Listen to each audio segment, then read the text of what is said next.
A racist cop pins a black nurse against her car, his face a mask of smug authority. He sneers, enjoying the fear he thinks he sees in her eyes, not knowing she just saved his own boss's wife from dying.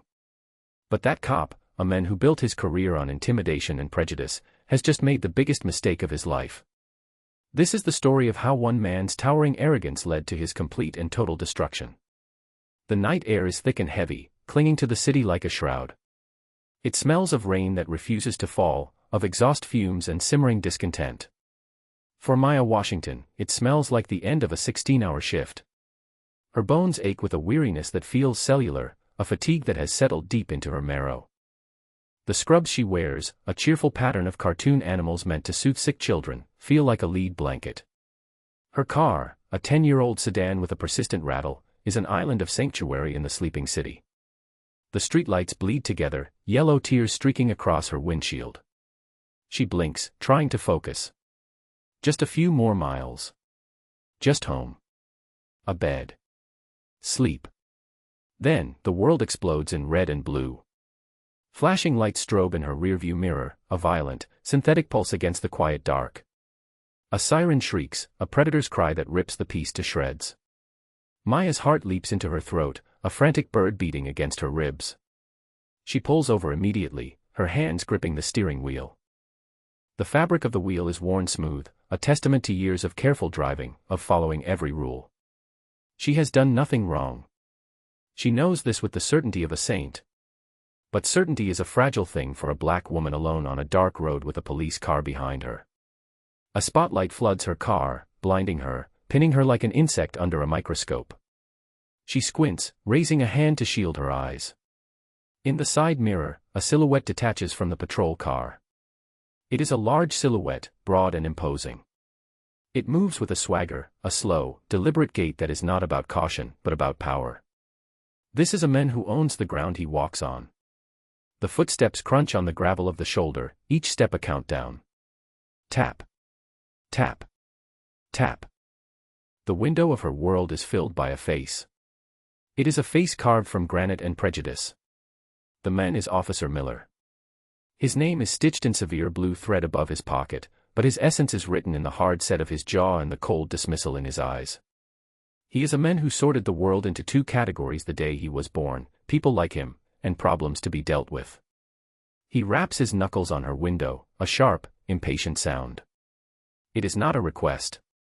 It is a command. Maya's hands tremble slightly as she presses the button, the window humming down into the door. The humid night air rushes in, carrying the officer's scent of cheap coffee and self-importance. License and registration, he barks. The words are not a question. They are an accusation.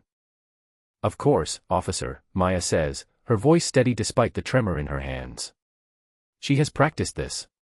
Every black parent in America teaches their child this script. Hands visible. No sudden moves. Yes, sir. No, sir. It is a litany for survival. She reaches slowly, deliberately, for the glove compartment. I'm just getting my registration, she narrates, keeping her movements small and predictable. Miller watches her, his eyes narrowed into slits. He sees a suspect, not a citizen. He sees defiance where there is only fear. He sees a threat where there is only a tired nurse who just spent her day holding hands, administering medicine, and whispering words of comfort to the sick and dying. He sees the color of her skin and his mind fills in the rest of the story. What's the hurry, he asks, his tone a low growl. You were doing 60 in a 45. Maya freezes. That isn't true. She was meticulous, her eyes glued to the speedometer. She was 5 miles under the speed limit, if anything. Officer, with all due respect, I don't think I was, she says softly. My cruise control was set to 40. Miller's lips curl into a smirk.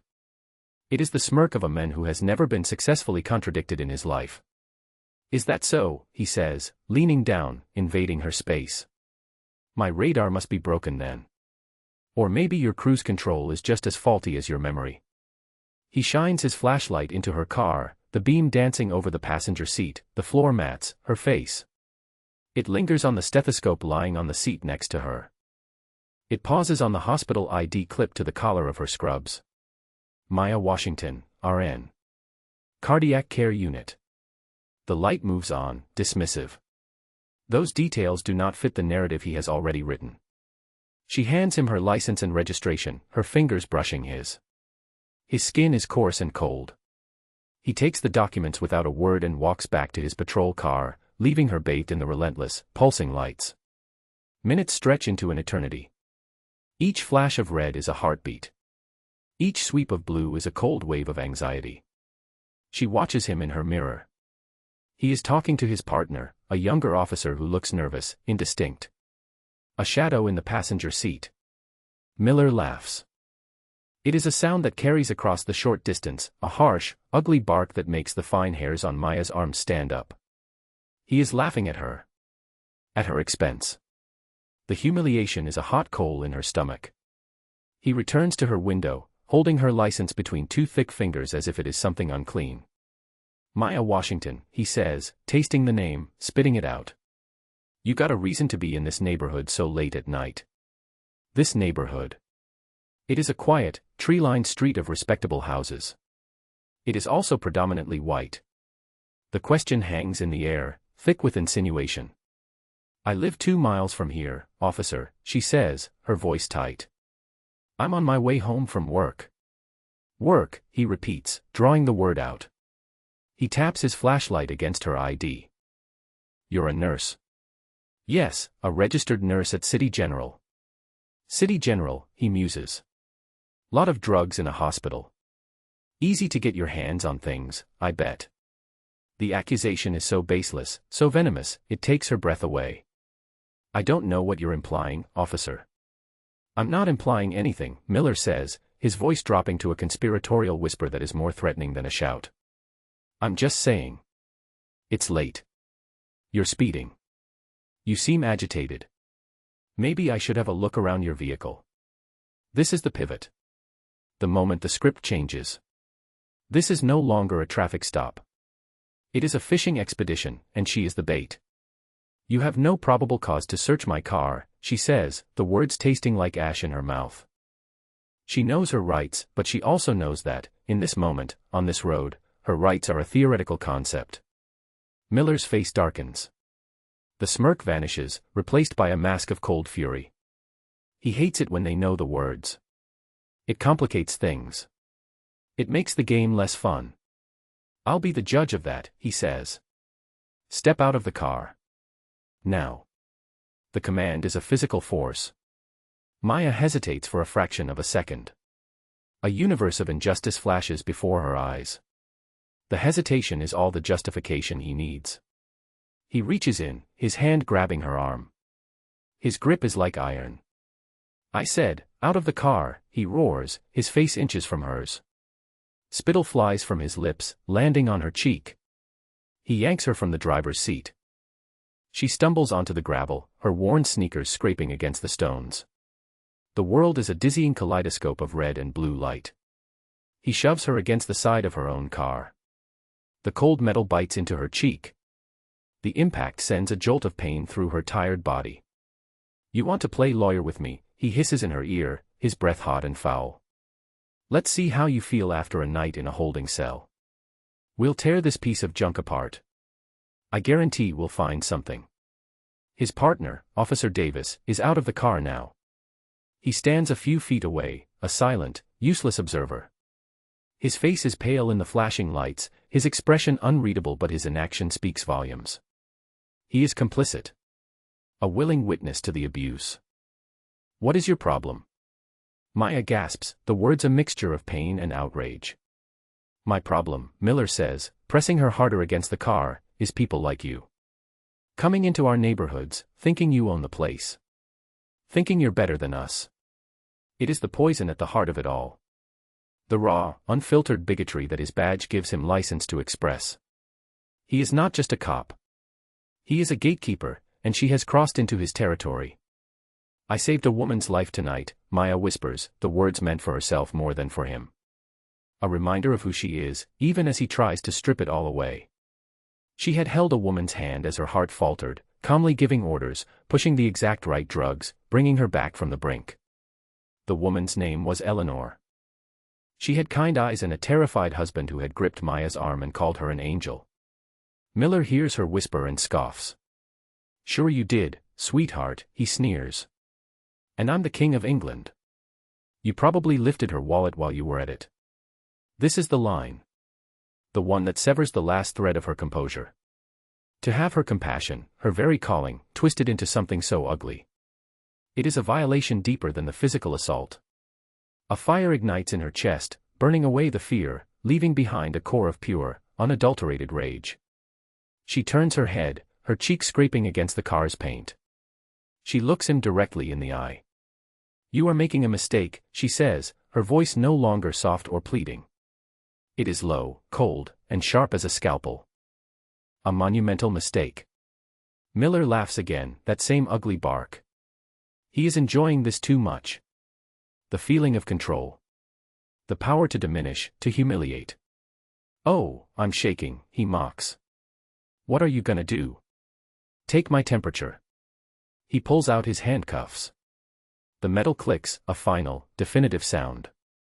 "You have the right to remain silent," he begins to recite, the words dripping with condescending pleasure. And then, the night changes. A new sound cuts through the air. It is not a siren. It is the sound of a powerful engine moving at high speed. Headlights, brighter and whiter than the streetlights, crest the hill behind them. A black, unmarked SUV barrels down the road, slowing rapidly as it approaches the scene. It pulls to a screeching halt just behind Miller's patrol car, its tires spitting gravel. Miller turns, annoyed by the interruption. His hand, holding the cuffs, freezes midair. The driver's side door of the SUV opens. A man gets out. He is tall, dressed in a sharp, dark suit that looks out of place on the side of this lonely road. He moves with an unmistakable air of authority, a gravity that bends the scene around him. Even in the chaotic flashing lights, his face is clear. It is a face Maya recognizes. It is the face of the terrified husband who called her an angel just an hour ago. It is the face of Police Chief Robert Evans. Chief Evans doesn't look at Miller. He doesn't look at the flashing lights or the other officer. His eyes find Maya, pinned against her car, and a look of profound disbelief and horror dawns on his face. "Maya," he says, his voice cutting through the night. "Miss Washington. What in God's name is going on?" Officer Miller's world tilts on its axis. The blood drains from his face, leaving behind a pasty, mottled mask of confusion. He still has his hand on Maya's arm. He looks from the chief to the woman in scrubs, his mind struggling to connect two completely incompatible realities. "Chief." Miller stammers. "What are you doing here?" "This is a routine traffic stop." The suspect was uncooperative. Suspect. The word hangs in the air, a monument to his arrogance. Chief Evans's gaze finally shifts to Miller. And it is a gaze of pure, icy fury. The kind of fury that can end careers. The kind of fury that can dismantle a man, piece by piece. "Suspect," the chief repeats, his voice dangerously quiet. "Officer, take your hand off that woman. Now." The command is absolute. Miller's hand recoils from Maya's arm as if he has been burned. He takes a half step back, his bravado evaporating like mist in the sun. The power dynamic of the entire encounter has just reversed with the force of a tidal wave. A moment ago, Miller was the king of this small, dark stretch of road.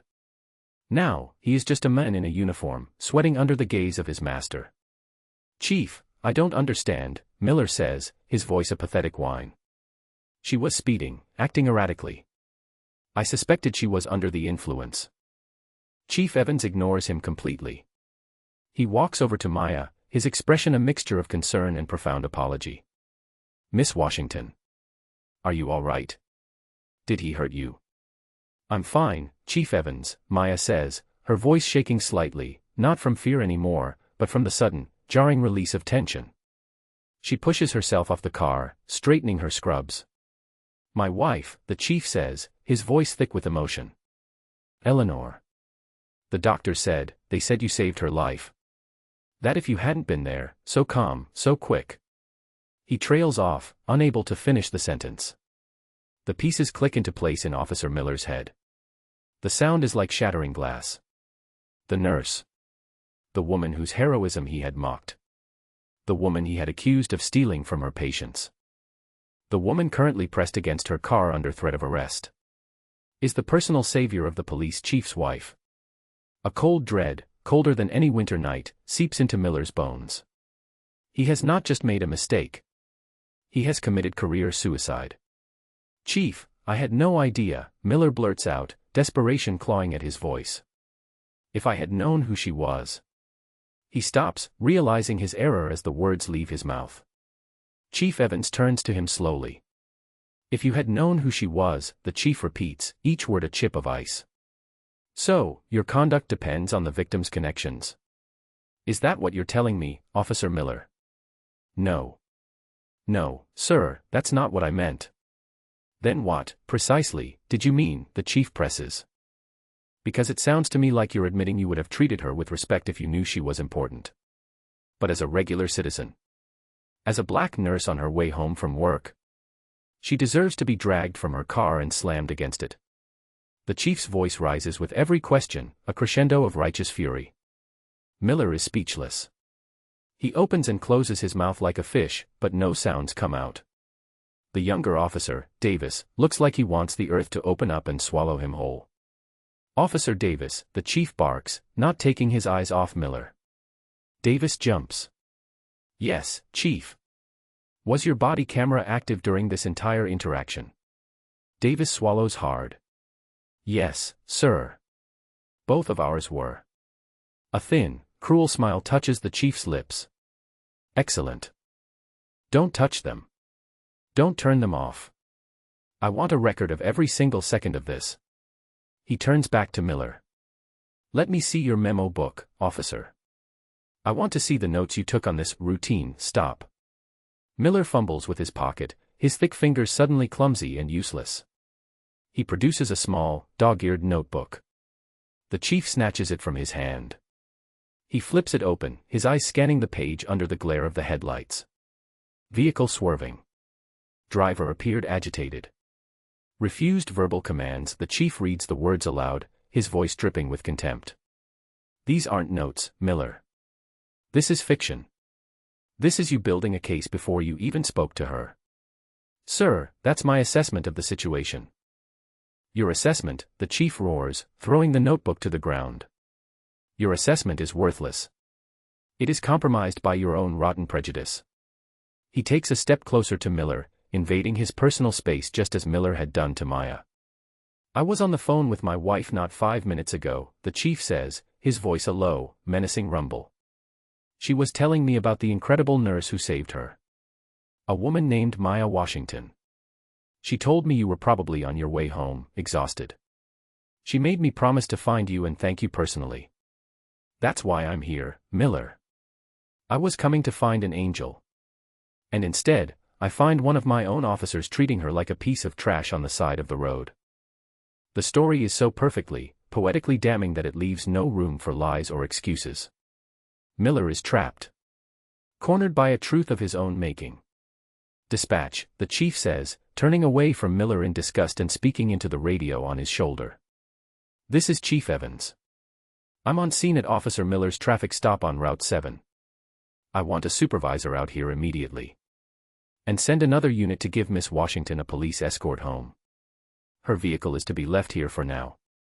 It is part of an internal investigation." The radio crackles to life. "Copy that, Chief. Supervisor en route. An internal investigation." The words are a death knell. Miller knows what that means. It means his career is over. But Chief Evans is just getting started. "Davis," he says, turning to the younger officer. "You were silent this whole time. You stood there and watched this happen. Why?" Davis looks at the ground, at his shoes, anywhere but at the chief's face. "He's my training officer, sir," Davis mumbles. I didn't think." "You didn't think," the chief repeats flatly. "That's the problem, isn't it? You saw an injustice. You saw a citizen being abused. You saw a violation of protocol, of decency, of the oath we all swore to uphold. And you chose to be a coward." Davis flinches as if struck. You are just as culpable as he is, the chief continues, his voice relentless. Your silence was an endorsement. Let that be the first and last lesson you learn from this man. The wail of another siren grows in the distance. The supervisor. Chief Evans turns his attention back to Miller, who now looks like a broken man. The granite has crumbled, revealing something soft and pathetic underneath.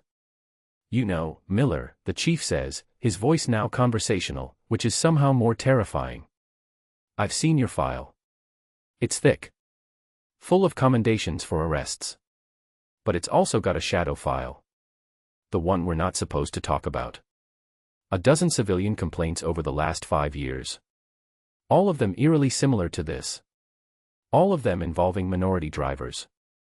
All of them dismissed for lack of evidence. Miller's eyes widen in panic. I have a feeling the evidence is about to become overwhelming, the chief says, gesturing to the body cameras on their chests. We're going to pull the footage from every single one of those old complaints. We're going to see if there's a pattern. What do you think we'll find, Miller? Miller says nothing. He is drowning. I think we'll find a predator who uses his badge as a weapon, the chief answers for him. A bully who gets off on terrorizing people he thinks are beneath him. People who don't have a direct line to the chief of police. He looks at Maya, his expression softening. Miss Washington, I cannot apologize enough for the actions of this officer. He is a disgrace to the uniform. To this department. To this city. It's not your fault, Chief Evans, Maya says quietly. But he is not the only one. The chief nods grimly. I know. And that is a sickness I intend to cure. Starting tonight. The supervisor's car arrives, a sergeant spilling out of the driver's side, his face a mixture of confusion and alarm at the sight of the chief on a roadside. Chief. What's going on? Sergeant, the chief says, his voice booming with authority. You are to place Officer Miller under administrative leave, effective immediately. Take his service weapon. Take his badge. He is not to set foot in a precinct until this investigation is complete. The sergeant's eyes bug out, but he is a man who knows how to follow an order. Yes, sir. He approaches Miller, who offers no resistance. He is a puppet with its strings cut. The sergeant unclips Miller's gun from its holster. The sound is loud in the sudden quiet. He then reaches for the badge on Miller's chest. For a cop, the badge is everything. It is their identity. Their authority. Their shield. The sound of the Velcro ripping as the badge is torn from his uniform is the sound of a man being unmade. Miller stares at the empty spot on his chest, his expression one of utter desolation. The king has been dethroned in his own kingdom. And Davis, the chief adds, you're on desk duty until further notice. I want a full, written statement from you on my desk by 8 a.m. every detail. Every word you heard. Don't even think about omitting anything to protect your partner. Your career is hanging by a very thin thread, son. Understand? Yes, Chief, Davis whispers, his voice barely audible. A second patrol car pulls up. This is Maya's escort. Miss Washington, the chief says, turning to her. These officers will see you home safely. A detective will come by in the morning to take your official statement, at your convenience. We will handle everything with your car. He pauses, his gaze locking with hers. You saved my wife's life tonight. You did your job with honor and compassion. And my officer repaid you with bigotry and abuse. I will not rest until this is made right. I promise you that. Maya looks at the men who had terrorized her just minutes before. Officer Miller, now just Miller, stands there unarmed, unbadged, stripped of all his power. He looks smaller, somehow. Pathetic. She looks at the chief, a man of immense power who is using it not to protect his own, but to deliver justice. Thank you, Chief, she says. It is all she needs to say. As she gets into the back of the patrol car, she catches Miller's eye one last time. There is no triumph in her gaze. No malice. Only a quiet, profound pity. He had all the power in the world, and he used it to be ugly. And now, it was all gone. The fallout is not swift. It is methodical. A slow, grinding demolition of a corrupt career and a broken man. Chief Evans is true to his word. He doesn't just fire Miller. He prosecutes him. The body camera footage is the cornerstone of the case. It is played for the Internal Affairs Board, for the district attorney, and eventually, for a jury. The video is damning. It shows Miller's unprovoked aggression. His fabricated justification for the stop. His dismissive attitude. The audio is even worse. It captures every sneer, every condescending word. It captures him mocking Maya's profession. You probably lifted her wallet while you were at it. That line, played in the sterile silence of a courtroom, is devastating. It reveals the rot at his core. The investigation into Miller's past complaints is reopened. With the chief's backing, the district attorney's office dedicates a team to it. They find the pattern. Of course they find the pattern. It was always there, hiding in plain sight. 13 cases in 5 years. 13 minority drivers pulled over for dubious reasons. 13 stories of harassment, illegal searches, and trumped-up charges. But those 13 people didn't have a connection to the chief of police. Their stories were dismissed. Their words were weighed against the word of a decorated officer, and found wanting. Until now. Now, their stories are corroborated by the undeniable evidence of Miller's own camera. He is not just a bully. He is a serial predator. Officer Davis, faced with the choice between perjury and saving his own skin, cracks completely. His statement is a confession, not just of what happened to Maya, but of the culture of silence and complicity that allowed a man like Miller to flourish. He testifies against his former partner. He describes how Miller would target cars in certain neighborhoods, how he would brag about shaking up drivers who didn't belong. Davis is fired from the force, but he is granted immunity from prosecution in exchange for his testimony. He leaves the city in disgrace, a walking cautionary tale. Miller's trial is a local media sensation. The story is too perfect. The heroic nurse, the corrupt cop, the dramatic roadside confrontation. Maya is forced to relive the experience on the witness stand. But this time, she is not alone on a dark road. She is in a court of law, surrounded by people who believe her. She speaks with a calm, unshakable dignity. She recounts the events of that night, her voice never wavering. When Miller's defense attorney tries to paint her as an angry, uncooperative suspect, she simply looks at the jury and says, "I was a tired woman on my way home from saving a life. I was not angry. I was terrified. And I had every right to be." The jury is out for less than an hour. Guilty. On all counts. Assault under color of authority. Filing a false report. Perjury. The judge, an old, stern woman who has seen it all, looks down at Miller from the bench. "You took an oath to protect and serve," she says, her voice ringing with disappointment. "Instead, you chose to intimidate and abuse. You were given a shield, and you used it as a sword, striking down the very people you were sworn to defend. You are not just a disgrace to your uniform, you are a threat to the foundation of justice itself." The sentence is harsh. 10 years in state prison. No parole. Miller, the man who once ruled the roadside, is led away in handcuffs, his expensive suit rumpled, his face a slack mask of disbelief. He is no longer Officer Miller. He is inmate number 734. His pension is seized. His commendations are formally rescinded. His name is scrubbed from the department's honor roll. It is a total and complete erasure. But the story doesn't end there. The 13 past victims of Miller's harassment file a class action lawsuit against the city. With the evidence from the new investigation, their case is airtight. The city settles for a multi-million-dollar sum. Each victim receives a formal apology from the chief of police and substantial financial compensation for what they endured. Wrongful convictions stemming from Miller's arrests are overturned. People are released from jail. Records are expunged. Lives are put back together. Maya Washington becomes an unwilling local hero. Her face is on the news. Her story is in the papers. She is inundated with requests for interviews, for talk show appearances. She turns them all down. She does not want to be a celebrity. She wants to be a nurse. But she does use her newfound platform for one thing. Chief Evans, in a public press conference, announces the formation of a new civilian oversight board, with the power to independently investigate police misconduct. He also announces the Maya Washington Initiative, a new departmental policy requiring random, weekly audits of body camera footage from all traffic stops to identify and discipline officers who exhibit patterns of biased behavior. Maya stands beside him at the press conference, not as a victim, but as a partner in reform.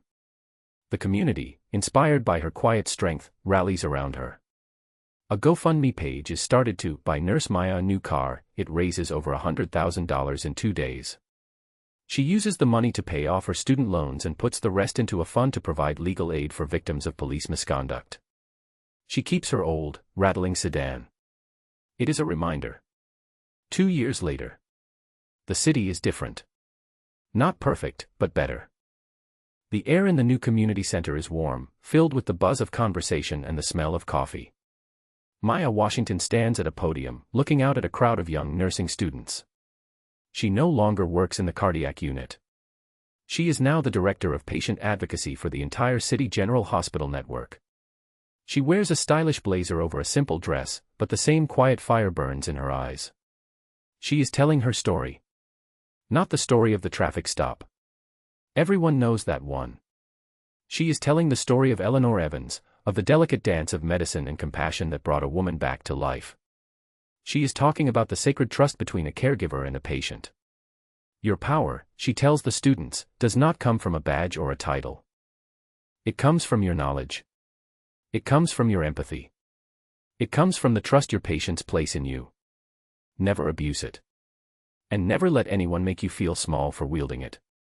In the front row, Chief Robert Evans sits next to his wife, Eleanor. They are both smiling. Eleanor is healthy, her cheeks rosy, her eyes bright. She looks at Maya with an expression of pure, unadulterated gratitude. The chief looks at her with something more. Respect. Admiration. He knows that the woman at the podium is not just the person who saved his wife. She is the person who saved his department from itself. After her speech, as students flock around her, the chief waits patiently. When she is finally free, he approaches her. That was a wonderful speech, Maya, he says. Thank you, Robert, she replies. They are on a first-name basis now. Friends. I got a letter today, he says, his voice quiet. From the state penitentiary. It was from Miller. Maya stops, her expression unreadable. He's up for a parole board review in a few years, though it's a long shot, the chief continues. He was writing to ask if I would consider speaking on his behalf. Said he's found God. Said he's a changed man. He pauses, watching her. What did you do? She asks. The chief pulls a small, torn piece of paper from his pocket. It is the letter. He rips it into smaller and smaller pieces, letting the confetti fall into a nearby trash can. Some people don't deserve a second chance to hold power over others, he says simply. Arrogance like his doesn't just fade away. It's a cancer. And you have to cut it out completely. Maya nods, a small, sad smile on her face. The moral of the story is etched into the very fabric of their city now. It is a lesson written in the language of karmic justice. That a man who builds his throne on the backs of the powerless will inevitably be crushed when one of them stands up. That prejudice is a poison that rots the soul of the person who carries it. And that sometimes, the angel who saves a life and the avenger who delivers justice can be the very same person, a tired nurse in cartoon scrubs, on her way home from a long, long day at work.